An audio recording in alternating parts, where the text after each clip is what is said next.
Infelizmente, continuamos falando de desdobramentos do escândalo do Epstein e também olhando para a violência contra a mulher aqui no Brasil. Falamos já, né, professor, de como o feminicídio tem sido epidêmico aqui, dados altíssimos que nós temos aqui no Brasil e um caso particular que a gente vai trazer também. Professor, mas boa noite e bem-vindo.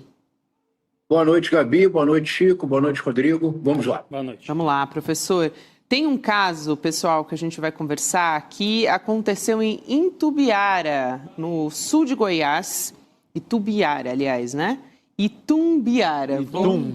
Eu fiquei um tempão lá fora, quando a gente faz o preparo aqui da notícia, a gente fica, né, ensaiando a nossa pronúncia. Mas só aqui para deixar claro, então, para todo mundo. Mas essa história é uma história, assim, aterrorizante. O secretário de governo da prefeitura da cidade, o Thales Naves Alves Machado, atirou contra os 2 filhos e se matou em seguida. O filho mais velho, de 12 anos, morreu na hora, o mais novo está internado na UTI. E nas redes sociais ele deixou uma mensagem atribuindo esse crime a problemas no casamento dele. Então, vocês imaginam, ele era casado com a filha do prefeito de Itumbiara, a Sara Araújo.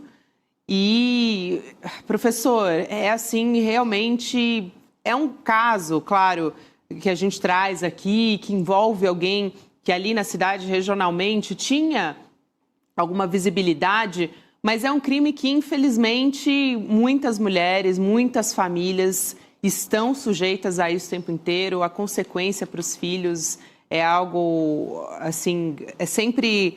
Os filhos são sempre a parte mais frágil, né? E também são muito atingidos por essa violência, né? São vítimas junto com nessa temática da violência contra a mulher. Pois é, Gabi, é uma situação tão absurda e tão trágica, mas eu quero dizer que eu quero dedicar o comentário que eu vou fazer hoje, Gabi, a você, a Adriana Ferreira e a Vivi Mesquita. Vou explicar o porquê. Na quarta-feira, eu continuei no N1, na parte da manhã, analisando as relações políticas do Epstein e do Bannon, do Steve Bannon, do Jeffrey Epstein e do Steve Bannon, com a candidatura do Jair Messias Bolsonaro em 2018. E aí, no final, a Adriana Ferreira fez um comentário e levantou um ponto, Gabi, que eu nunca havia pensado. Porque nós todos nos indignamos com o caráter repulsivo dos crimes, abuso, estupro, tráfico de menores de idade. E eu estava me concentrando muito na análise disto de um ponto de vista político. Quais eram as consequências das trocas entre Epstein e Bannon em relação, por exemplo, a Bolsonaro? Ressalvando, por honestidade intelectual, que não há nenhum conteúdo sexual nas menções a Bolsonaro. Mas era muito impressionante como Jeffrey Epstein se preocupava com o Brasil como parte da estrutura mais ampla de poder da extrema-direita transnacional, projeto do Steve Bannon. Aí a Adriana Ferreira me disse algo, Gabi, que eu fiquei pensando até hoje. Ela disse assim, professor, mas é preciso ressalvar que esses homens assim se comportaram dessa forma também porque eles estavam cometendo crime contra mulheres. Isto é, isso é muito típico de uma certa misoginia constitutiva da extrema-direita. Esses homens realmente se consideram superiores às mulheres do ponto de vista ontológico, como seres humanos. Eles se consideram superiores à mulher. Como disse Deltan Dallagnol no Roda Viva, no programa de entrevistas, a mulher, seguindo a Bíblia, deve ser submissa ao homem. A mulher deve andar 2 passos atrás do homem. A mulher deve ficar em casa. Percebe, Gabi?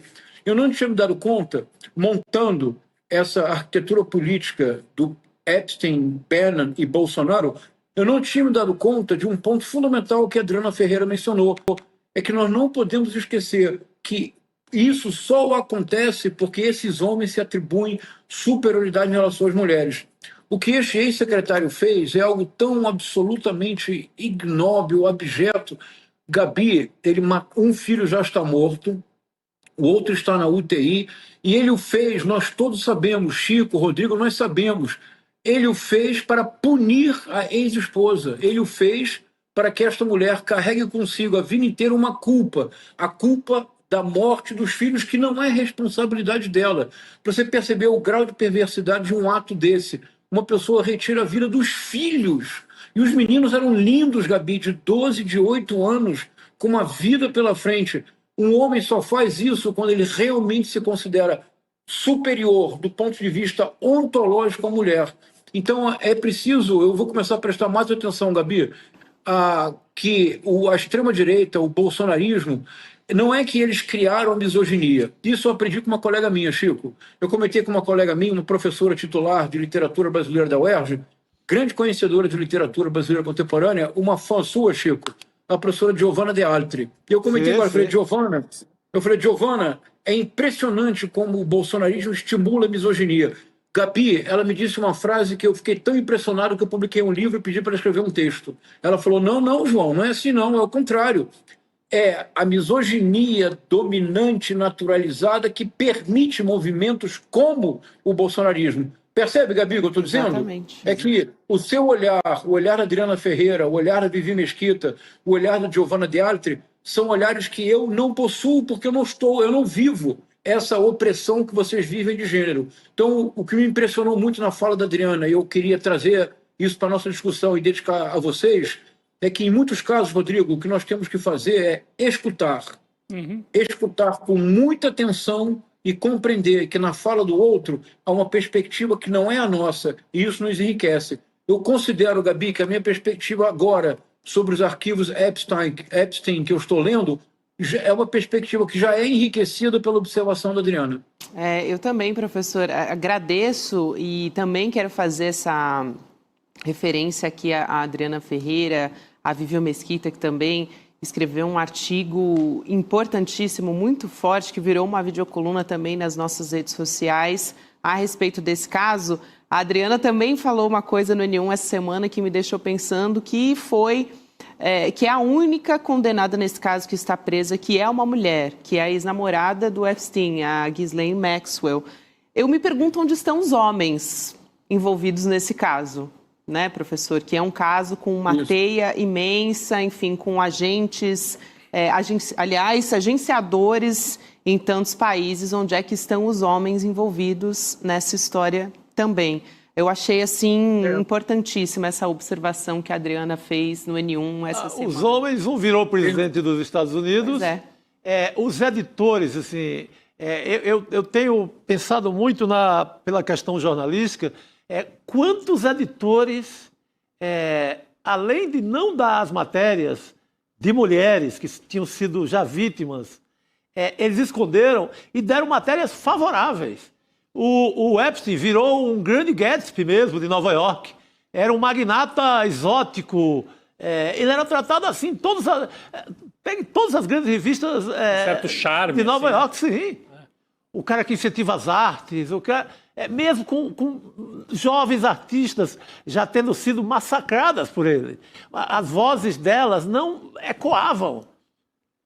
Isso. E vários editores. Exatamente. Uma mulher, inclusive, jornalista, foi a primeira a tentar revelar essa história, e um diretor de redação que o Epstein passou pela redação, e ele também silenciou essa mulher que estava grávida, que sofreu ameaças à época. E aqui só fazer um esclarecimento, né? Porque muita gente diz aqui no chat, tem um homem dizendo aqui, vocês subestimam ela. Gente, ninguém está subestimando o papel que ela teve como parceira do Epstein nesse caso, e sim que ela seja a única que está condenada nesse caso, né? É impossível com esses milhões de documentos e citados, até muitos citados, que não tem nada a ver com as questões de abuso sexual. Mas ela não responde, voltando ao Trump, ela não responde à questão da ligação com o Trump. É isso aí. Professor... E, Gabi, isso vem de longe, Gabi. Por exemplo, professor, vou só pedir para o senhor ser breve para dar tempo com um poema, mas vou te passar rapidinho para o senhor fechar. Então, vamos para o poema. Vamos para o poema mais importante. Certeza? Então vamos lá. Conceição Evaristo, escolha excelente, né? Para essa sexta-feira. Então vamos lá. Vozes mulheres. A voz de minha bisavó ecoou criança nos porões do navio. Ecoou lamentos de uma infância perdida. A voz de minha avó ecoou obediência aos brancos donos de tudo. A voz de minha mãe ecoou baixinho revolta. No fundo das cozinhas alheias, debaixo das trouxas, roupagens sujas dos brancos pelo caminho empoeirado rumo à favela. A minha voz ainda ecoa versos perplexos, com rimas de sangue e fome. A voz de minha filha recolhe todas as nossas vozes, recolhe em si as vozes mudas caladas, engasgadas nas gargantas. A voz de minha filha recolhe em si a fala e o ato, o ontem, o hoje, o agora. Na voz de minha filha se fará ouvir a ressonância, o eco da vida, liberdade. Ela é genial. Maravilhoso. Obrigado, Gabi. É um poema muito forte, não é? Fortíssimo. Muito impactante. A minha leitura desse poema mudou, Gabi, desde a quarta-feira, quando eu escutei a observação da Adriana Ferreira. Porque a leitura que nós fazemos de imediato, e olha que curioso, eu já li esse poema na China com alunos chineses, Gabi, e eu tenho um vídeo, os alunos chineses lendo este poema em português, é lindíssimo. Bom, claro, há um arco muito importante da história do Brasil, que vai da escravização. Percebe-se que a bisavó, na primeira estrofe, ela foi aprisionada, está sendo transplantada à força para a escravização, ela está no navio negreiro.